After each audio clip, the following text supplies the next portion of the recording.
And hello and welcome back, everybody. It is about that time to go ahead and get started with the live stream this evening.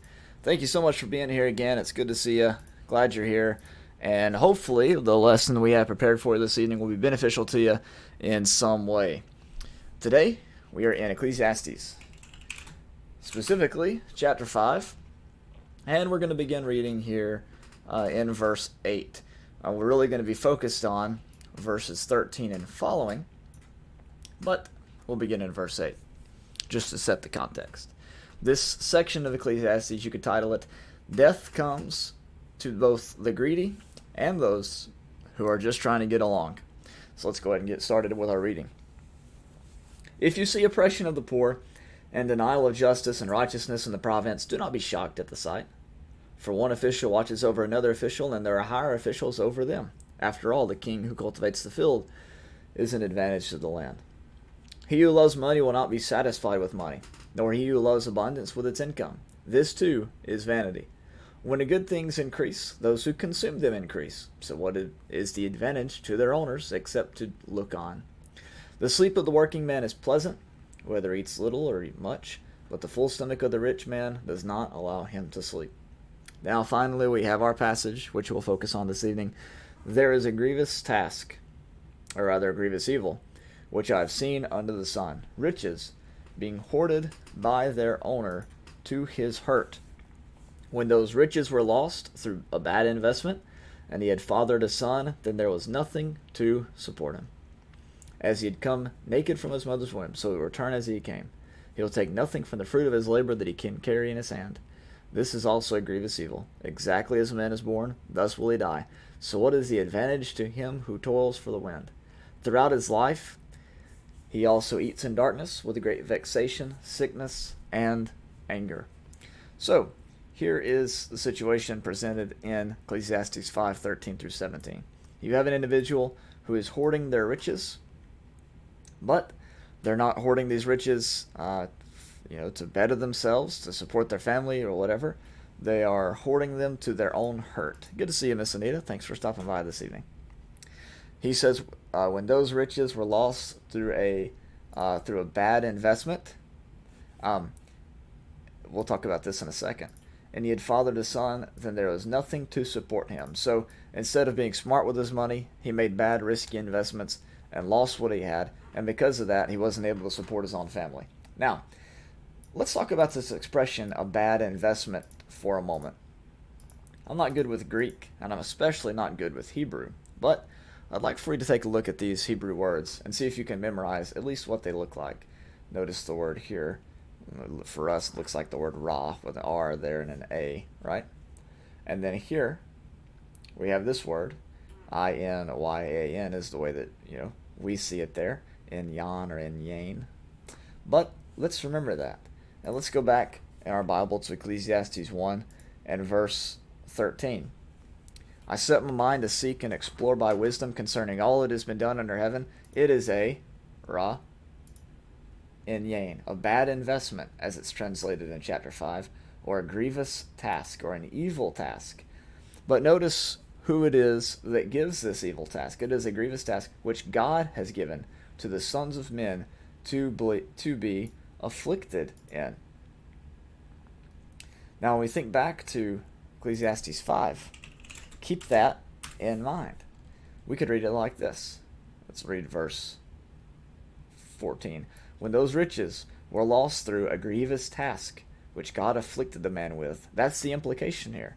This Hebrew expression, as it's used in the book of Ecclesiastes, is accompanied with this idea that it appears to be God inflicting them with this grievous or vain or evil task. And so that's kind of the question in Ecclesiastes. He's sort of putting, God on trial. Why did you bring us into the world if our riches are used by someone else? If our gains are blown away in a bad investment? If we leave our money to a child or someone when we die and they just spend it all poorly, what's the point of living? That's the big question. And more pointedly, the question is, God, why did you put us on this earth if everything is just vain? If everything is vanity, why are we even here? And so that's what Ecclesiastes is about. It's putting God on trial, basically. But we'll see what the answer to that question is when we get further on in the book. Now, he says in verse 15, as he had come naked from his mother's womb, so will he return as he came. He will take nothing from the fruit of the labor that he can carry in his hand. Now, how many of us have heard this passage read at a funeral? I know that I have. At least this idea. He came, he came into the world and he left the world in the same way. But look what the passage says. This is also a grievous evil. Exactly as a man is born, thus will he die. So what is the advantage to him who toils for the wind? So when you look at the idea here in Ecclesiastes 5, this is not a pleasant thought that he's given. And though this is used at funerals all the time, people use this passage all the time. And the very next passage says, this is not a good thing, this is an evil thing. Now, why is it an evil thing? Now, the word evil, again, as we see up here, this is a grievous evil.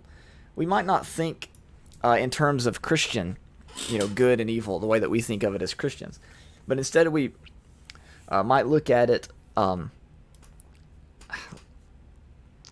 instead of the word evil, we might look at it as a tragedy, as you can see there on my screen.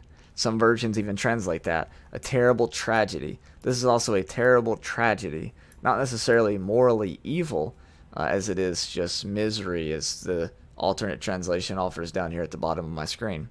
So, okay, so let's read on. This is a terrible tragedy, a grievous evil. Exactly as a man is born, thus will he die. So what is the advantage to him who toils for the wind? In other words, these individuals are chasing after all this wealth, all this glory, all this fame. But when they die, they go back just as they came into the world.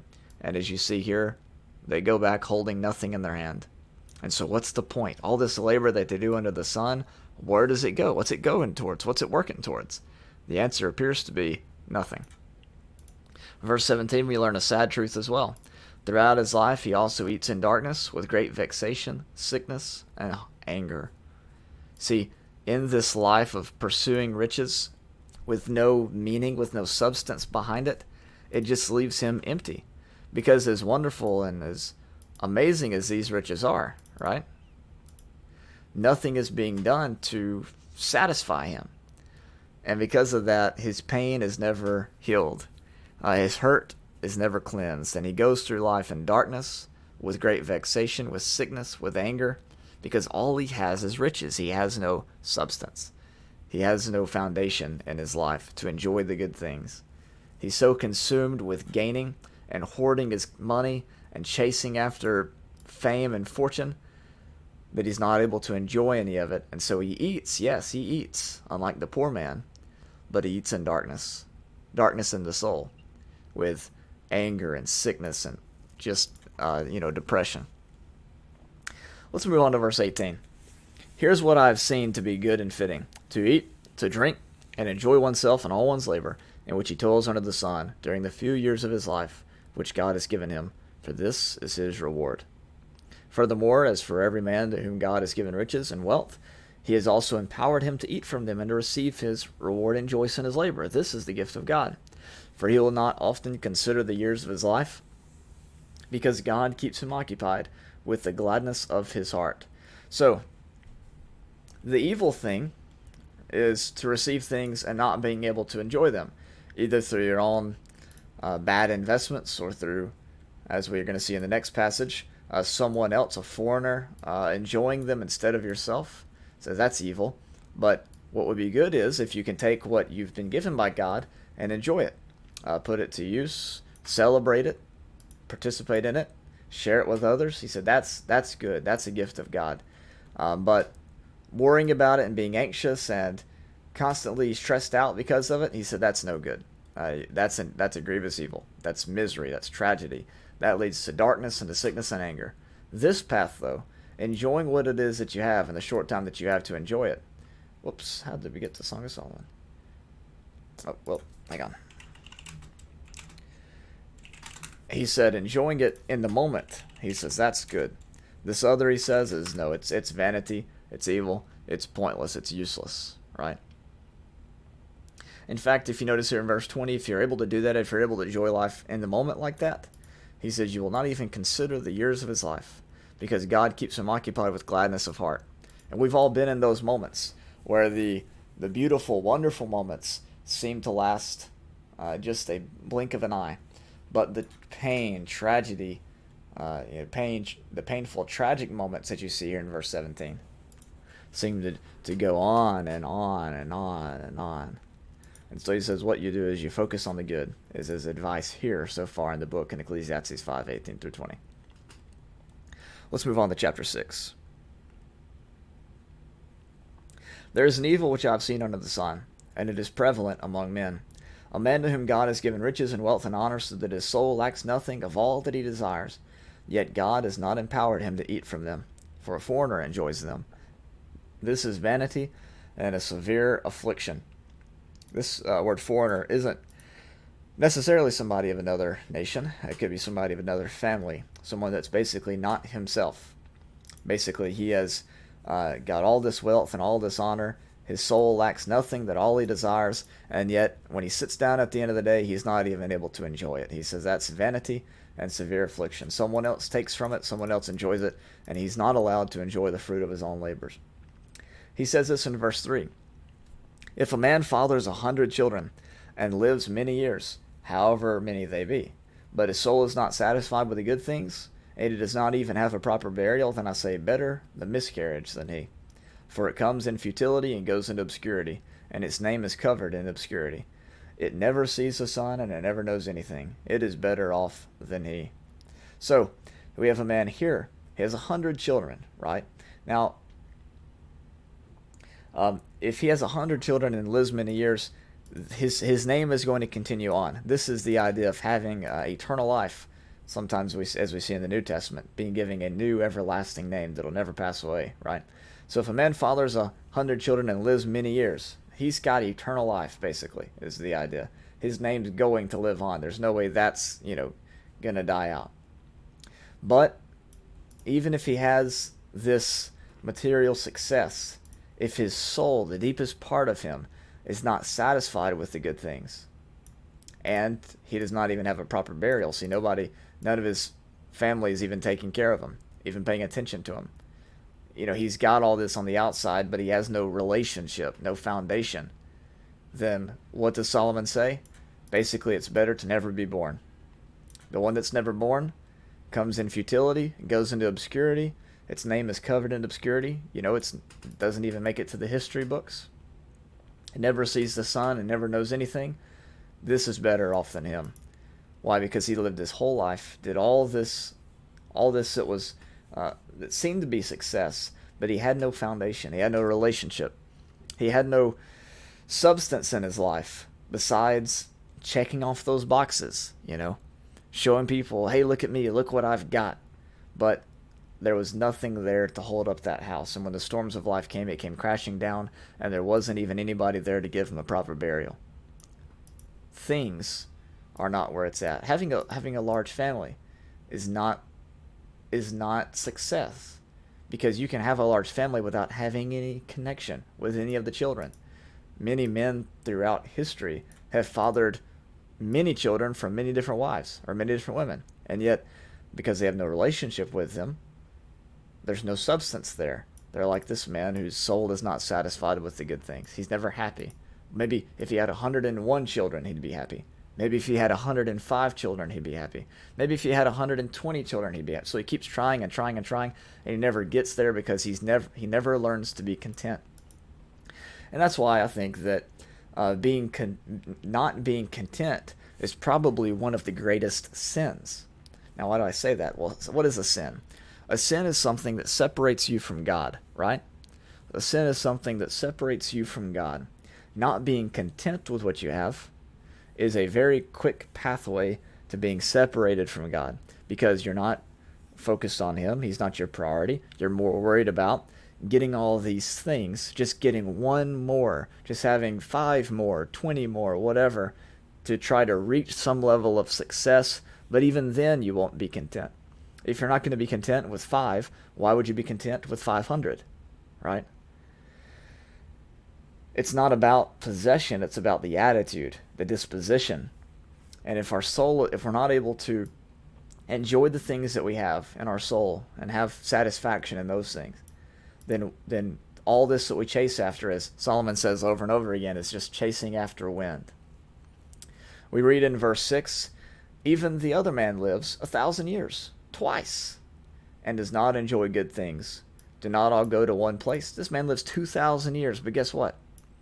He doesn't enjoy good things, and so what happens to him? He goes to the same place that the other man goes to. He goes back to the ground. No money, no possessions, nothing to call his own, just the clothes on the back that he's buried in. And all is vanity, as we see. He says, all a man's labor is for his mouth, and yet the appetite is not satisfied. For what advantage does the wise man have over the fool? What advantage does a poor man have, knowing how to walk before the living? What the eyes see is better than what the soul desires. This too is futility and striving after wind. See, being able to enjoy what you have is better than chasing after things that you can never have, from Solomon's perspective in this chapter. He basically says you need to learn how to be content with what you have first before trying to chase after other things. Because if you don't learn how to be content with what you have, you're never going to be content. You're never going to have happiness. You're always going to have anxiety and stress and worrying about everything that comes down the pipe, right? So this sections in Ecclesiastes 5 and 6 is fairly straightforward. Basically, what you have is a call to enjoy the things that you have now. Appreciate and love what you're in possession of today, because the disposition is what matters. Your attitude is what matters.